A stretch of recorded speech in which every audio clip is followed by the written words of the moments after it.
मेरा नाम ललिता है। मेरे पिताजी सब्जी का ठेला लगाते थे। मेरे पिताजी की सब्जी ताज़ी और अच्छी क्वालिटी की होती थी, इसीलिए ज़्यादातर लोग मेरे पिताजी से सब्जी खरीदना पसंद करते थे।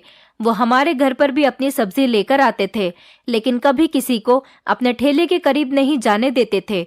मेरे पिताजी के ठेले पर हर वक्त सब्जी का पहाड़ लगा रहता था, लेकिन हैरान कर देने वाली बात यह थी कि पिताजी हमें अपने ठेले के करीब क्यों नहीं जाने देते थे।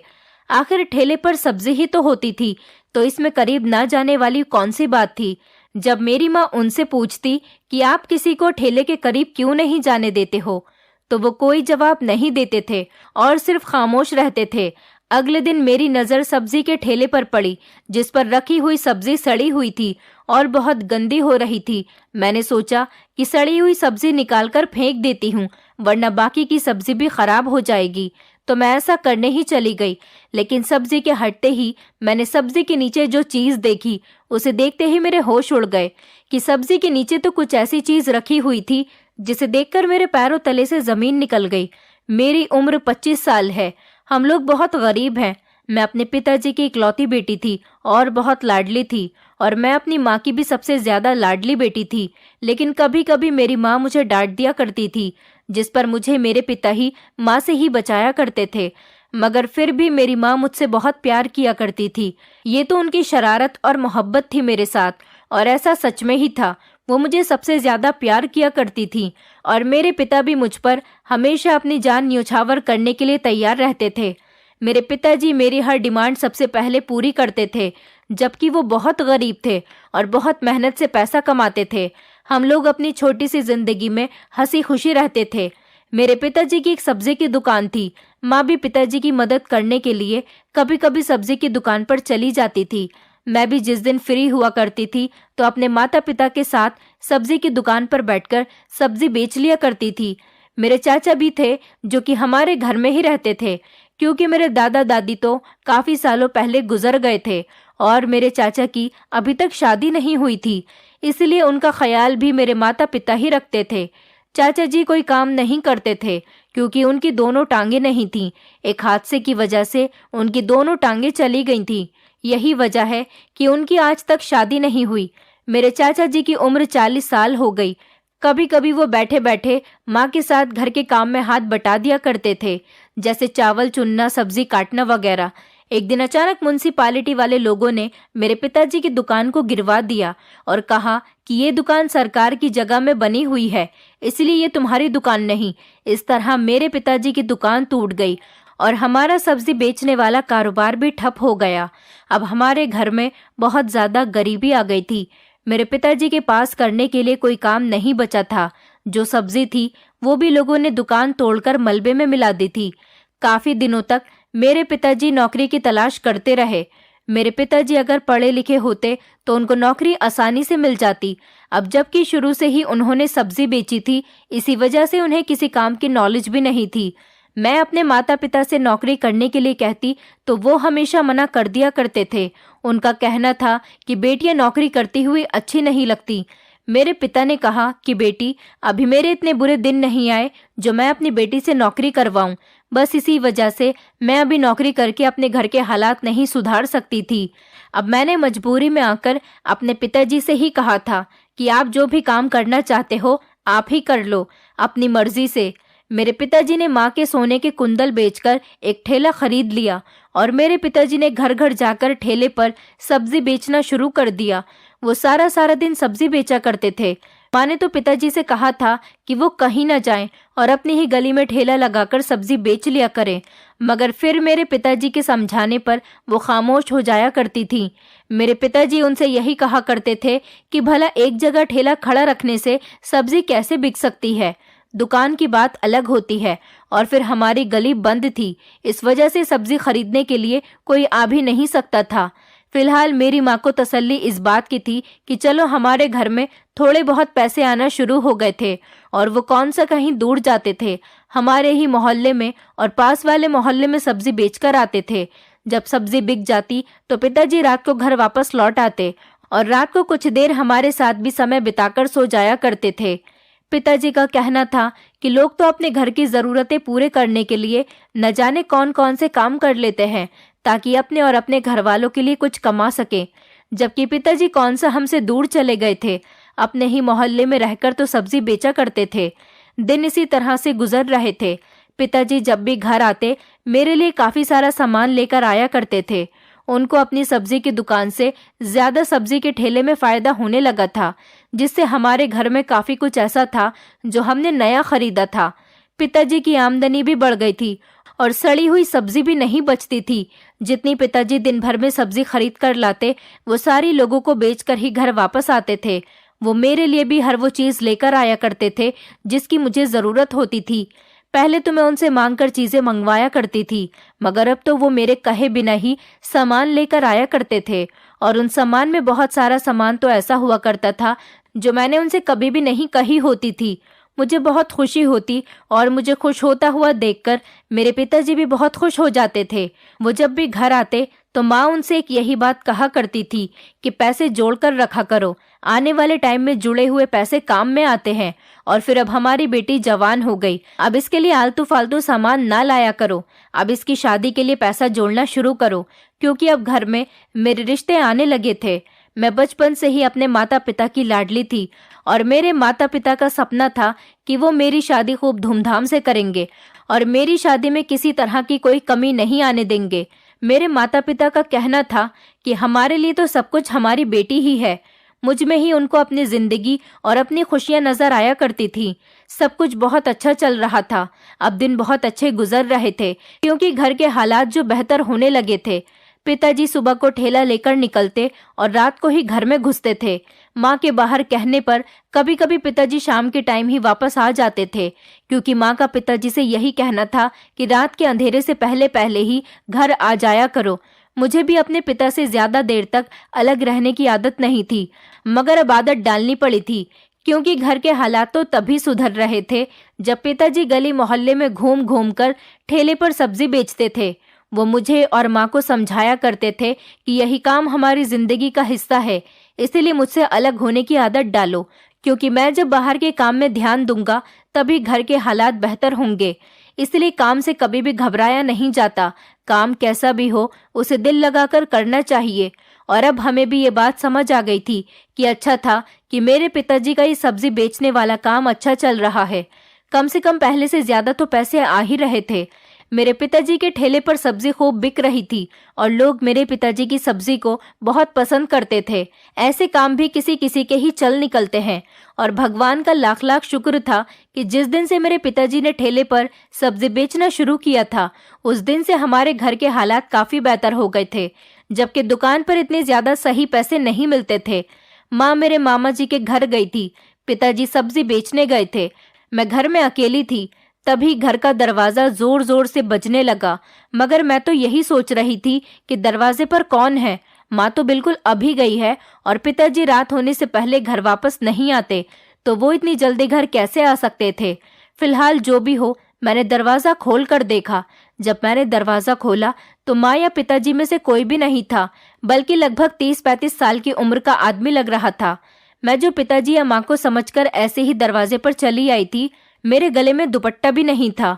अब उस आदमी को देखकर मैं फौरन पीछे पलटी और घर के अंदर जाकर अपना दुपट्टा लेकर आई। और अब मेरा ध्यान उस दरवाजे पर खड़े हुए आदमी पर था। कौन था वो, और वो इस तरह से हमारे घर का दरवाजा क्यों बजा रहा था? वो जो भी था, मुझे उनसे कोई मतलब नहीं था। मैंने उनकी बात सुने बिना ही कह दिया था कि माँ या पिताजी में से कोई भी घर पर मौजूद नहीं। आप जो भी कोई हो या किसी काम के लिए भी आए हो तो बाद में आ जाना। मैंने इतना ही कहा और दरवाजा बंद करने लगी, जब वो आदमी कहने लगा कि बेटी एक बार मेरी बात सुन लो। न जाने वो आदमी क्या कहना चाहता था। मैं उस आदमी की बात सुनने के लिए रुक गई थी और उनकी तरफ देखकर उनकी बात सुनने लगी। जब उस आदमी ने कहा कि मैं तुम्हारे पिताजी से कुछ बात करने के लिए आया था, अब वो यहाँ पर नहीं है तो मुझे उनको कुछ सामान देना था। मैंने कहा जो सामान है आप वो मुझे दे दो, मैं पिताजी को दे दूंगी और उनको बता दूंगी। आप साथ में अपना नाम भी बता देना ताकि पहचान हो सके कि आप ये सामान दे गए हो। मैंने उस आदमी के हाथ की तरफ देखा तो उनके हाथ में एक बड़ा सा बैग भी मौजूद था, लेकिन उन्होंने मुझे कोई भी सामान देने से इनकार कर दिया और कहने लगे कि मैं तुम्हारे पिता के हाथ में ही सामान दूंगा, मैं बाद में आ जाऊंगा। ये कहकर वो जाने लगे। मैंने सोचा कि बड़ा ही अजीब आदमी है। ये सोचते हुए मैंने दरवाजा बंद कर लिया। आज से पहले कभी भी कोई ऐसे हमारे घर पर नहीं आया था, और फिर घर पर माँ भी मौजूद नहीं थी जो इस आदमी से सारी डिटेल ले सकती, या माँ पहचान जाती कि यह आदमी कौन है। शायद मैं इनको नहीं जानती हूँ। यह हमारा कोई रिश्तेदार तो नहीं था, और वो ना ही मेरे पिताजी का कोई दोस्त था। मैंने आज इस आदमी को पहली बार देखा था। मैं क्या करूं, मुझे कुछ भी समझ में नहीं आ रहा था।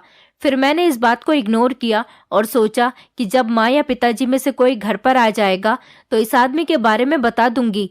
लेकिन थोड़ी देर के बाद जब माँ घर पर आ गई तो मुझे याद आ गया कि एक आदमी घर पर आया था और पिताजी को कुछ सामान देने की बात कर रहा था। मैंने इसी तरह से माँ को बता दिया। माँ ने कहा कि हो सकता है तुम्हारे पिताजी का कोई जानने वाला हो और तुम्हारे पिताजी ने उनसे कोई सामान मंगवाया हो। अपनी माँ की ये बात सुनकर मुझे तसल्ली हो गई थी, वरना तो मुझे कुछ गड़बड़ का एहसास हो रहा था। ये कोई इतनी बड़ी बात नहीं थी, लेकिन ना जाने क्यों मेरा दिल अंदर ही अंदर इतना क्यों घबरा रहा था और ऐसा लग रहा था जैसे कि कुछ गलत होने वाला है। लेकिन माँ को इस बारे में बताकर मुझे कुछ तसल्ली हो गई थी। रात को जब पिताजी आए तो शायद माँ ने उनको इस बारे में बता दिया होगा, और मेरा भी ध्यान नहीं गया कि मैं पिताजी को उस आदमी के बारे में बता दूं जो सामान लेकर आया था। मैंने इस बात को इग्नोर कर दिया था। पिताजी को खाना देने के बाद मैं भी सो गई थी, और अगले दिन जब मैं सोकर उठी तो पिताजी 7 बजे ही ठेला लेकर सब्जी बेचने के लिए निकल पड़े थे। पहले मैं फ्री हुआ करती थी तो पिताजी की दुकान पर जाकर सब्जी बेच दिया करती थी। इसी तरह से मेरा टाइम पास हो जाता था। लेकिन अब मेरा टाइम पास नहीं होता था, इसलिए अब मैं अपनी एक फ्रेंड के घर चली जाती थी। मेरी माँ भी मुझे उसके घर जाने से नहीं रोकती थी। जब दिल करता था तो मैं उसके घर चली जाया करती थी। पिताजी को भी मेरा उसके घर जाने से कोई एतराज नहीं था। एक दिन रोज की तरह जब मैं सोकर उठी तो मैंने देखा कि सुबह के 10 बज गए थे, लेकिन अभी तक मेरे पिताजी सब्जी बेचने के लिए नहीं गए थे। मैं जब पिताजी के बारे में माँ से पूछने के लिए किचन में गई तो माँ पिताजी की पसंद का नाश्ता बना रही थी। मैं पिताजी के कमरे में उनसे बातें करने के लिए गई तो पिताजी जागे हुए थे। मैं उनके कमरे में बैठकर उनसे बातें करने लगी। मैंने कहा, पिताजी आज आप सब्जी बेचने के लिए नहीं गए? तो उन्होंने कहा कि अब वो सारा दिन सब्जी नहीं बेचा करेंगे, बस दोपहर को 1 या 2 घंटे सब्जी बेचकर ही वापस आ जाया करेंगे। वो अब सारा दिन घर में ही रहेंगे और सारा दिन हमारे साथ बिताएंगे। मैं पिताजी की ये बात सुनकर हैरान रह गई थी। मैंने कहा, पिताजी ऐसे कैसे हो सकता है? क्या 1-2 घंटे में आपकी सब्जी बिक जाएगी, या फिर 1-2 घंटे में आपको सारा दिन के पैसे मिला करेंगे? लेकिन ऐसा तो नामुमकिन है। पिताजी मुझसे कहने लगे, बेटी यही बात है, 1-2 घंटे में ही हमें सारा दिन की मजदूरी मिला करेगी। मैंने पिताजी से कहा, तो फिर ये अच्छी बात है, आपको ज्यादा मेहनत भी नहीं करनी पड़ेगी और गली गली ठेला लेकर घूमना भी नहीं पड़ेगा। उनका कहना था कि उन्होंने सोचा है कि वो 2-3 घंटा किसी बाजार में ठेला लगा लिया करेंगे जहाँ पर भीड़ ज्यादा होती है, और जहाँ भीड़ होती है वहाँ पर सब्जी जल्दी बिक जाती है। मेरी माँ को भी ये बात ठीक लगी थी, क्योंकि एक एक गली में जाने से अच्छा था कि एक तरफ खड़े होकर भीड़ वाली जगह पर ठेला लगाने से ज्यादा लोग एक ही बार में सब्जी खरीद लेंगे। इससे मेहनत भी कम लगेगी और टाइम भी कम लगेगा। कम टाइम में ज्यादा मजदूरी हो जाएगी। पिताजी ने अब दोपहर को 2-3 घंटे मार्केट के अंदर सब्जी का ठेला लगाना शुरू कर दिया था। लोग बड़े शौक से मेरे पिताजी की सब्जी खरीदा करते थे। वो दोपहर को जब सब्जी का ठेला लेकर निकलते तो कुछ सब्जी तो उनके निकलते हुए ही लोग खरीद लिया करते थे, और उसके बाद मार्केट के अंदर जाकर सारी सब्जी बेचकर ही घर वापस लौटते थे। वो घर में बनाने के लिए भी सब्जी बचाकर लाया करते थे, जो कि माँ बनाती और हम रात को उसे खाते थे। मेरे पिताजी जो सब्जी लेकर आते थे वो बहुत अच्छी और ताज़ी होती थी और हर तरफ से साफ होती थी, बिल्कुल भी गली सड़ी नहीं होती थी। रात का खाना मैं ही बनाती थी और पिताजी को भी खाना मैं ही सर्व करती थी, इसलिए जब वो घर में आते तो सब्जी मेरे हाथ में ही लाकर दिया करते थे। मुझे अपने पिताजी की सब्जियां बहुत पसंद आई थी, क्योंकि सब्जी साफ सुथरी होती थी और बिल्कुल ताज़ी होती थी और खाने में बहुत टेस्टी बनती थी। इसलिए वो रोज ही घर के लिए सब्जी बचाकर लेकर आया करते थे। पिताजी घर में आते ही मेरे हाथ में सब्जी की थैली दे दिया करते और मैं उसको बनाने बैठ जाया करती थी। एक दिन वो ठेला घर के अंदर खड़ा करके खुद घर से बाहर चले गए थे। मुझे लगा कि शायद उनको कोई इम्पोर्टेंट काम याद आ गया होगा या फिर कोई और बात होगी। मैंने देखा कि पिताजी ठेला खड़ा करके घर से बाहर जा चुके थे। मैंने सोचा कि आज पिताजी ने सब्जी नहीं दी तो मैं आज सब्जी ठेले से ही उठा लेती हूँ, मैं खुद ही सब्जी ले लेती हूँ। और जैसे ही मैं ठेले के करीब गई तभी अचानक पिताजी आ गए। उन्होंने आवाज देकर मुझे वहीं पर रोक दिया था। वो मुझे कुछ गुस्से में लग रहे थे और उनकी आंखों में एक अजीब सा गुस्सा छलक रहा था। न जाने मैंने ऐसा भी क्या कर दिया था जो पिताजी इतने गुस्से में हो गए थे। मुझे अपने पिताजी को इतना गुस्से में देखकर डर लगने लगा था, क्योंकि आज तक कभी भी उन्होंने मुझ पर गुस्सा नहीं किया था। आज पहली बार उनका ऐसा बिहेवियर देखकर मेरी आंखों में आंसू आ गए थे और मैं बहुत घबरा गई थी। वो मेरे करीब आए और सब्जी की थैली मेरे हाथ में दे दी और कहने लगे कि जब मैं तुम्हें खुद अपने हाथ से सब्जी देता हूँ तो फिर तुम्हें क्या जरूरत थी ठेले के करीब आने की। वो अलग से घर के लिए सब्जी निकाल कर रख देते थे। उनको पता होता है कि घर में सब्जी ही बनती है, इसलिए वो साफ सुथरी और अच्छी वाली सब्जी एक तरफ को निकाल कर घर के लिए पहले ही रख देते थे। उनकी बात से मुझे कोई दुख नहीं हुआ था, लेकिन उनका बिहेवियर देखकर मुझे बहुत दुख हुआ था। वो तो कभी भी मुझसे इस तरह से बात नहीं करते थे। पिताजी ने तो कभी बड़ी से बड़ी बात पर भी मुझ पर गुस्सा नहीं किया था, ना ही कभी मुझसे ऊंची आवाज में बात की थी। आज पिताजी का बिहेवियर कुछ अलग ही था और उनकी आवाज में बहुत कड़कपन था। और आज ही इतनी मामूली सी बात पर वो मुझ पर इतना गुस्सा कर रहे थे। उन्होंने मुझसे ऐसा तो कभी नहीं कहा था जैसा वो आज बोल रहे थे। मगर फिर मैं खुद ही आइडिया लगाने लगी कि शायद मेरे पिताजी थके हुए आए हैं, इतनी ज्यादा मेहनत करते हैं इसलिए उनका मूड खराब होगा। और फिर वो बिना खाना खाए बिना आराम किए घर से बाहर भी तो निकल गए थे। शायद किसी बात से परेशान होंगे या फिर ज्यादा थकान की वजह से उनका मूड खराब हो रहा है, तभी उन्होंने मुझसे इस तरह से बात की, वरना तो पिताजी कभी भी ऐसी बात नहीं करते थे। मैं कुछ भी करती, चाहे घर में कोई बड़े से बड़ा नुकसान भी कर देती, तो वह ऐसा मुझसे कभी भी नहीं कहते थे कि इस चीज से दूर रहना। लेकिन आज वो अपने ठेले के बारे में ऐसा कैसे कह सकते थे कि तुम मेरे ठेले के पास मत आया करो। मैंने आज वो सब्जी नहीं बनाई थी जो पिताजी ने मुझे दी थी। गुस्से की वजह से मैंने घर में रखी हुई दाल ही बना ली थी। मुझे तो बस पिताजी की बात बार बार याद आ रही थी और इस बात पर मेरी आंखों में आंसू भी आ रहे थे कि वो मेरे साथ इस तरह से बिहेव कैसे कर सकते थे। मैं तो उनकी लाडली बेटी हूँ। फिर मैंने खुद ही अपने आंसू साफ किए और खुद को तसल्ली देते हुए पिताजी को खाना सर्व करके अपने कमरे में सोने के लिए चली गई। माँ की तबीयत ठीक नहीं थी, वो पहले ही अपने कमरे में जाकर लेट चुकी थी। मैं भी अपने कमरे में जाकर सो गई और अगले दिन जब मैं सोकर उठी तो मेरे दिमाग से ये बात बिल्कुल निकल गई थी। और फिर अगले दिन भी पिताजी ने ऐसा ही किया। जब मैं उनके ठेले के पास जाती तो वो मुझ पर खूब चिल्लाते और गुस्सा करते। फिर तीसरे दिन और अब ये सब पिताजी रोज ही करने लगे थे। पिताजी के ऐसे बिहेवियर से मेरा दिल बहुत दुखने लगा था। न जाने मेरे इतने अच्छे पिताजी को क्या हो गया था। मुझे तो लगता था कि कहीं मेरे पिताजी पर किसी ने जादू टोना तो नहीं करवा दिया। ये मुझे अपने पिताजी नहीं लगते थे, क्योंकि मेरे पिताजी ने कभी अपनी लाडली बेटी के साथ ऐसा बिहेव नहीं किया था जैसा कि वो अब करने लगे थे।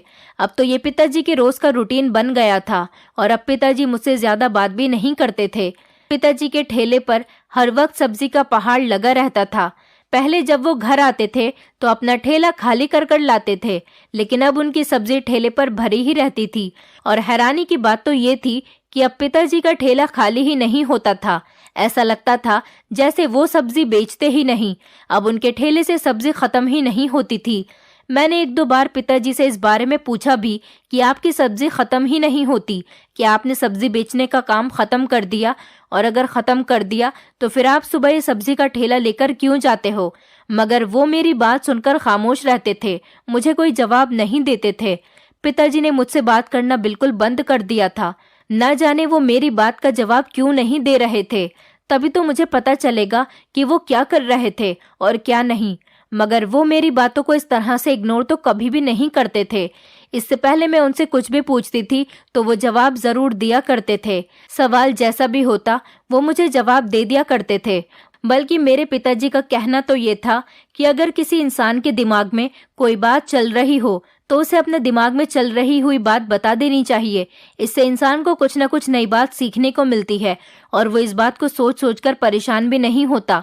इसलिए मैं उनसे हर बात पूछ लिया करती थी, मगर अब तो वो मेरी किसी बात का भी जवाब नहीं दे रहे थे और फिर तंग आकर मैंने भी पिताजी से कोई भी सवाल जवाब करना छोड़ दिया था। एक दिन मैं सुबह के 6 बजे ही उठ गई थी। पिताजी और माँ अभी तक सो रहे थे। मेरी नज़र पिताजी के सब्जी के ठेले पर पड़ गई, जहाँ पर सारी सब्जियां ठेले पर पड़ी हुई सड़ रही थी और गंदी भी हो रही थी। उनमें से बदबू भी आने लगी थी। शायद ये ऐसा हो रहा था क्योंकि पिताजी सब्जी को लेकर जाते थे और बेचे बिना ही घर को वापस ले आते थे। मैंने सोचा कि पिताजी के उठने से पहले ही मैं इनमें से गली सड़ी सब्जियों को निकालकर छांट लेती हूँ, ताकि बाकी की सब्जियों को नुकसान न पहुंचे और वो ना गले। इससे बाकी की सब्जियां साफ भी हो जाएंगी और इनमें बदबू भी नहीं आएगी। गली सड़ी सब्जियों के लिए मैं किचन में जाकर थाली लेकर आई और मैं जैसे ही गली सड़ी हुई सब्जियां छांट कर थाली में रखने लगी तो सब्जियों के हटते ही मैंने सब्जियों के नीचे जो चीज देखी उसे देखकर मेरे पैरों तले से जमीन निकल गई, क्योंकि मैंने देखा कि सब्जियों के नीचे किसी पाउडर के पैकेट बिछे हुए थे। उसके ऊपर से सब्जियां रखी हुई थी। एक एक करके मैंने सारी सब्जियां हटाई तो पूरे ठेले पर बहुत सारे सफेद पाउडर के पैकेट बिछे हुए थे। ये देखकर तो मेरे होश ही उड़ गए। मैंने जल्दी से एक पैकेट खोला और चेक किया कि उसके अंदर ये क्या चीज है। मैंने पैकेट खोलकर उसे सूंघ कर देखा तो मेरे होश उड़ गए, क्योंकि ये सफेद पाउडर कुछ और नहीं बल्कि ड्रग्स के पैकेट हैं। मैंने उसके बाद दूसरा और तीसरा पैकेट खोला तो उन सारे पैकेट्स में ड्रग्स ही थी। मैं पढ़ी लिखी थी और मैंने ड्रग्स के बारे में पढ़ा हुआ था। मैं पहचान गई थी कि ये कुछ और नहीं बल्कि ड्रग्स है। न जाने ये ड्रग्स के पैकेट मेरे पिताजी के ठेले पर क्या कर रहे थे। मैं डर की वजह से ठेले से 2 कदम पीछे हो गई। तभी अचानक मुझे किसी के आने की आवाज आई। मैंने जल्दी से वो पैकेट जैसे रखे हुए थे उसी तरह से ठेले पर बिछा दिए और उसके ऊपर से सब्जी डाल दी। मैं फौरन ही पीछे हट गई ताकि पिताजी को शक न हो कि मैं उनके ठेले के करीब खड़ी हुई थी और मैं जान गई हूँ कि सब्जी के नीचे ड्रग्स रखी हुई है। तभी अचानक पिताजी गुस्से से मेरी तरफ देखने लगे और कहने लगे कि तुम यहाँ पर क्या कर रही हो, वो भी इतनी सुबह सुबह। मैंने कुछ कहना चाहा, लेकिन एक तो वो ड्रग्स निकलने का डर और दूसरा पिताजी के सामने अब कुछ भी कहने की मेरी हिम्मत नहीं हो रही थी। घबराहट की वजह से मेरी तो कोई आवाज ही नहीं निकल रही थी। मैं पिताजी की किसी बात का जवाब दिए बिना ही वापस से अपने कमरे में भाग गई। कमरे के दरवाजे को मैंने बंद कर लिया था और डर के मारे बैठ गई थी कि कहीं पिताजी को अगर इस बारे में पता चल गया तो वो मुझे बहुत डांटेंगे, क्योंकि उनके मना करने के बावजूद भी मैं उनके ठेले के करीब चली गई थी। तो क्या वो इसीलिए मुझे ठेले के करीब जाने से रोकते थे? लेकिन क्या मेरे पिताजी ड्रग्स बेचते थे? नहीं नहीं, ऐसा नहीं हो सकता। जरूर ये किसी की साजिश है मेरे पिताजी को फंसाने की। लेकिन अगर ये किसी की साजिश है तो फिर पिताजी मुझे ठेले के पास जाने से क्यों रोकते हैं? ये क्या हो रहा था हमारे घर में? मुझे कुछ भी समझ में नहीं आ रहा था। मुझे ये बात माँ को जरूर बतानी थी, लेकिन अगर माँ ने पिताजी को बता दिया तो फिर उनको पता चल जाएगा कि मैं उनके मना करने के बावजूद भी उनके ठेले के पास गई थी, तो वो उल्टा मुझ पर ही गुस्सा होंगे। इसलिए मैंने सोचा कि ये बात मैं किसी को नहीं बताऊंगी। कुछ दिन इसी तरह से खामोश रहकर मैं पिताजी का बिहेवियर देखती हूँ। मेरे पिताजी बहुत समझदार और ईमानदार इंसान हैं। वो जो भी कर रहे होंगे ठीक ही होगा और मुझे पूरा यकीन था कि मेरे पिताजी इस तरह का गलत काम कभी नहीं कर सकते। जरूर ऐसा करने के पीछे कोई बड़ी वजह है। वो कभी कुछ गलत नहीं कर सकते। बस यही सब सोचकर मैंने वो बात किसी को नहीं बताई। सुबह से शाम हो गई थी और पिताजी ने मुझे कुछ नहीं कहा था। वो घर आए और उन्होंने मुझे बुलाकर सब्जी की थैली दे दी। मैं सब्जी लेकर वापस किचन में चली आई, लेकिन मैंने सब्जी को रख दिया था। आज भी मैंने दाल ही बनाई थी और सब्जी को ही किचन में एक कोने में रख दिया। वो सारी रात वहीं पर पड़ी रही। खाना खाने के बाद काफी रात हो गई थी और अब सब लोग सो चुके थे। मैं भी गहरी नींद में सो रही थी। तभी अचानक मुझे रात में प्यास लगने लगी। मैं नींद से जागी और पानी का जग देखने लगी तो जग बिल्कुल खाली पड़ा था। मैं पानी लेने के लिए नीचे जाने लगी, लेकिन जब मैं नीचे की तरफ आई तो मैंने देखा कि पिताजी किसी से बातें कर रहे थे। मुझे सीढ़ियां उतरते हुए पिताजी और किसी दूसरे इंसान के बोलने की आवाजें आ रही थी। ये सुनकर मैं धीरे धीरे सीढ़ियां उतरने लगी और बातें सुनने की कोशिश करने लगी कि आखिर क्या बातें हो रही है।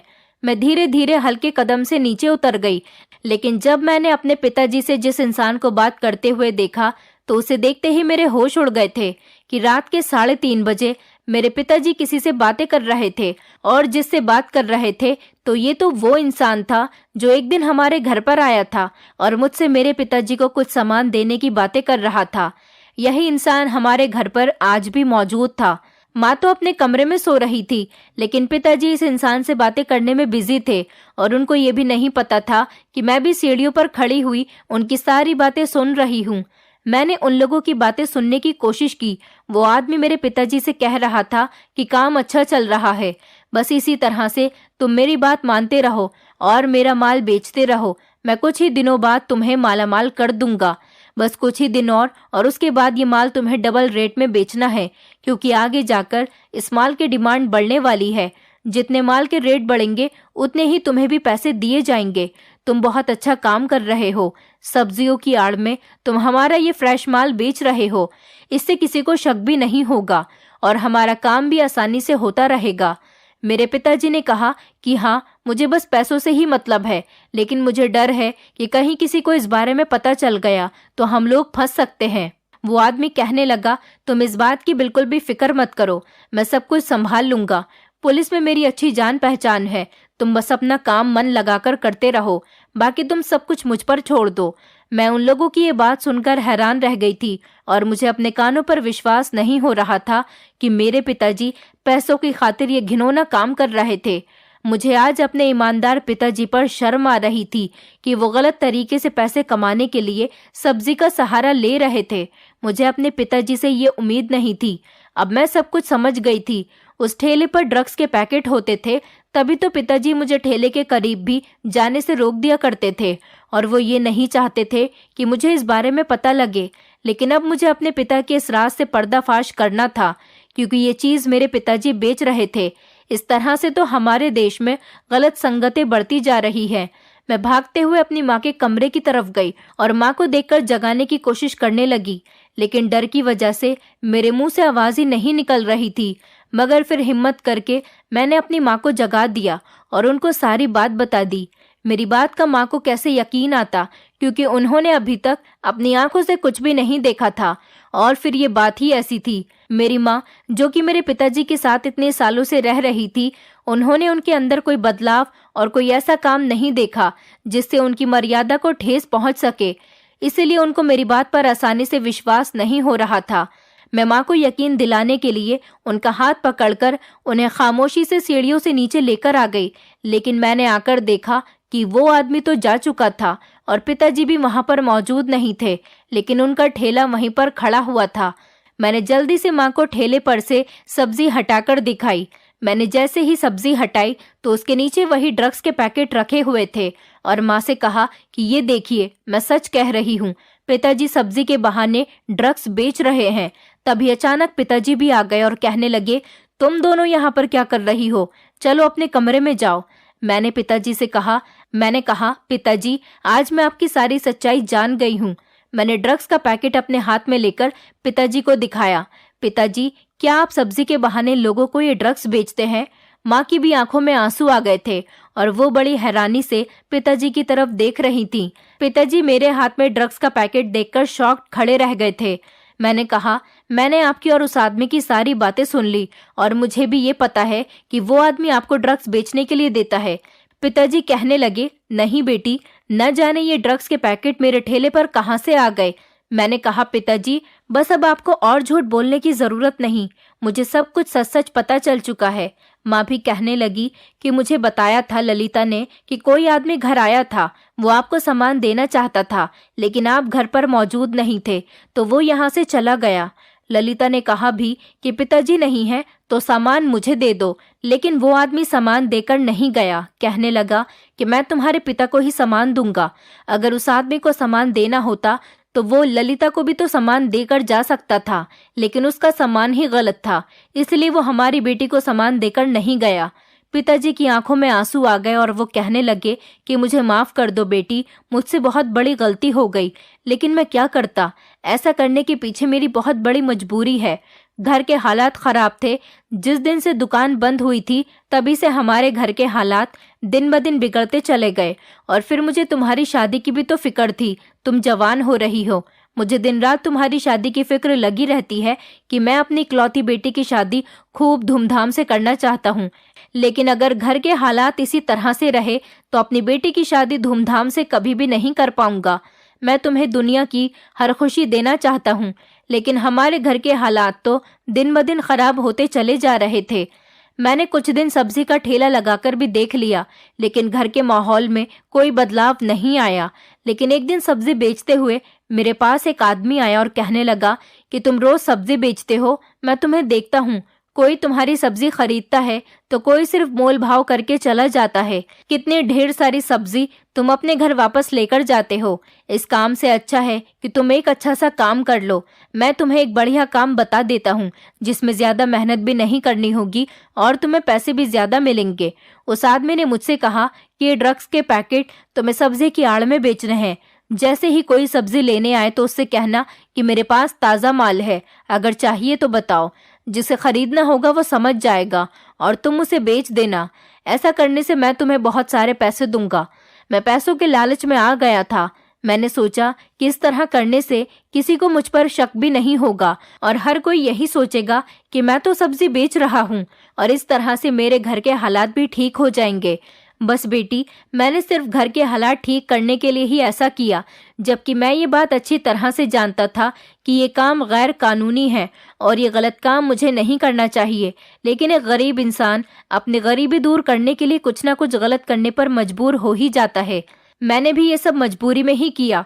मैं इसीलिए तुम्हें ठेले से दूर रखता था कि तुम्हें कभी इस बारे में पता न चल जाए, लेकिन सच्चाई कभी छुपी नहीं रहती। देखो, तुम्हें सब कुछ पता चल गया। ये कहकर मेरे पिताजी जोर जोर से रोने लगे। मैंने पिताजी से कहा, अगर हमारे मन में ईमानदारी है तो हमें ऊपर वाले की मर्जी का इंतजार करना चाहिए और सब्र करना चाहिए। सब्र का फल हमेशा मीठा होता है। मैंने पिताजी से कहा, आप ये गलत काम छोड़ दीजिए। अगर हमारी नियत सही होगी तो हमारे साथ सब कुछ अच्छा होगा। पिताजी कहने लगे, ठीक है, मैं कल से ही उस आदमी को ये ड्रग्स वापस कर दूंगा और कहूंगा कि मैं ऐसा गैर कानूनी काम अब नहीं करूंगा। मेरे पिताजी ने ऐसा ही किया। उस आदमी को ड्रग्स वापस कर दिए, लेकिन वो आदमी मेरे पिताजी को धमका रहा था कि अगर तुमने मेरा काम नहीं किया तो मैं तुम्हें पुलिस के पास ले जाऊंगा।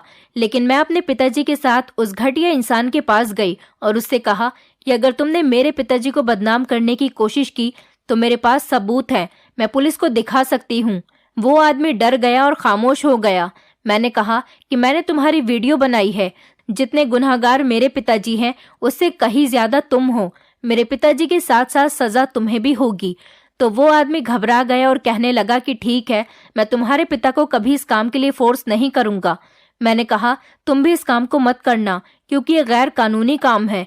वो आदमी मेरी बात पर बहुत डर गया था क्योंकि मेरे पास उसके खिलाफ सबूत थे। मैंने उस दिन सीढ़ियों से छुपकर अपने पिताजी और उस आदमी की बातों को अपने मोबाइल में रिकॉर्ड कर लिया था क्योंकि हमारे घर की सीढ़ियों पर अंधेरा हो रहा था और मैं मोबाइल की टॉर्च लेकर नीचे की तरफ आ रही थी। जब मुझे उन दोनों की बातें करने की आवाज आने लगी तो मैंने मोबाइल का कैमरा ऑन करके उन दोनों का वीडियो बना लिया। इसी तरह से मेरे पिता और उस आदमी दोनों ने ही इस गैर कानूनी काम को खत्म कर दिया और उस आदमी ने सारे ड्रग्स को डिस्ट्रॉय कर दिया। अब मैं टीचिंग करती हूँ और हमारे घर के हालात काफी बेहतर हो चुके और अब मेरा रिश्ता एक अच्छे परिवार में भी लग गया। उम्मीद है कि मेरे पिताजी का धूमधाम से शादी करने वाला सपना सच हो जाए क्योंकि अब मेरे पिताजी ने एक रिक्शा खरीदी है और वो रिक्शा चलाते थे। भगवान ने हमारे इन पैसों में काफी बढ़ोतरी रखी। हमारे घर के हालात अब भी अच्छे ही रहे। ऐसा इसलिए है क्योंकि मेरे पिताजी अब ईमानदारी का पैसा कमा रहे थे। दोस्तों, उम्मीद करती हूँ आपको हमारी कहानी पसंद आई होगी। कहानी पसंद आई है तो वीडियो को लाइक करें, चैनल पर नए हैं तो चैनल को सब्सक्राइब करें और हाँ, नोटिफिकेशन बेल को जरूर दबाएं ताकि अगली अपडेट सबसे पहले आपको मिले।